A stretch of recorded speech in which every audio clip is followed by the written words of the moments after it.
It's like a sweet butterscotchy cloud.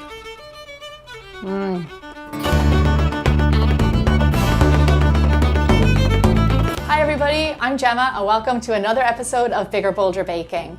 In honour of St. Patrick's Day, I'm going back to my roots and I'm going to share with you a really popular Irish dessert with a bold twist that you are not going to see anywhere else. Meringue roulade with bananas and butterscotch sauce. I came up with the idea for this dessert by marrying some of my favourite sweet things together: meringue, bananas and butterscotch. So let's get started. So for the meringue roulade, you need 5 egg whites at room temperature, a pinch of salt and 10 ounces of castor sugar. To make meringue foolproof every time, you have to abide by a few meringue rules. The first one is to always use a clean bowl.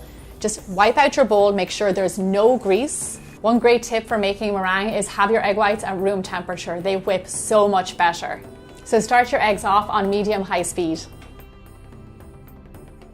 A pinch of salt will help the egg whites whip better. When the egg whites have formed soft peaks, slowly start to add in your sugar 1 spoon at a time. Scrape down the side of the bowl to make sure all the sugar got whisked in. So when your meringue is done, all the sugar is in there, it should look like this and hold nice peaks and have a shine to it. To see if you really made a good meringue, doesn't fall on your head.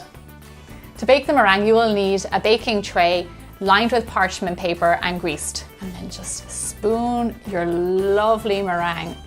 Try to make it as level as possible because it doesn't thin out during baking. You don't want any thin spots where there might be holes. Bake your meringue at 350 degrees for 20 minutes. Now we're going to make the best ever butterscotch sauce. In a heavy bottom saucepan, add in butter, cream and dark brown sugar. When your sugar and butter has dissolved, turn up the heat and simmer for 2 minutes exactly. After 2 minutes, put in a pinch of salt into your butterscotch sauce. This will bring out all those awesome flavours. When your meringue is done, set it aside to cool. Now that our meringue has cooled, you can see that it has formed a nice crispy layer on top. So here's the trick. I'm going to show you how to get it from the tray onto the table and be able to roll it at the same time. It's really easy once you get the hang of it.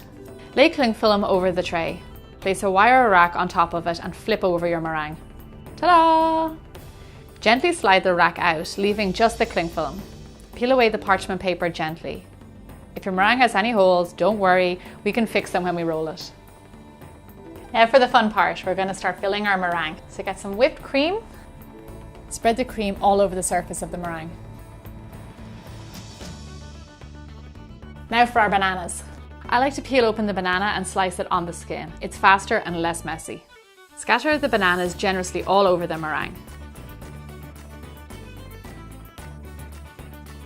Okay, so here's the fun part. I'm going to show you how to roll it. To roll the meringue into a roulade, use the cling film as your guide. Keep the roll nice and tight as you go along. Use your hands if you wish. Use your cling film to help you lift your meringue onto your serving platter.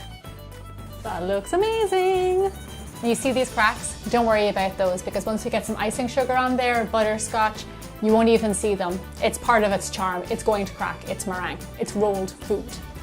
Now that it's rolled, let's get our butterscotch sauce, some icing sugar, and let's get eating. And that's it, your beautiful meringue roulade. Serve your meringue with extra butterscotch sauce on top. This meringue looks gorgeous. This is by far my most favourite dessert ever. Don't forget to subscribe to our YouTube channel and watch all of our other videos, and we'll see you back here again next Thursday for more Bigger Bolder Baking.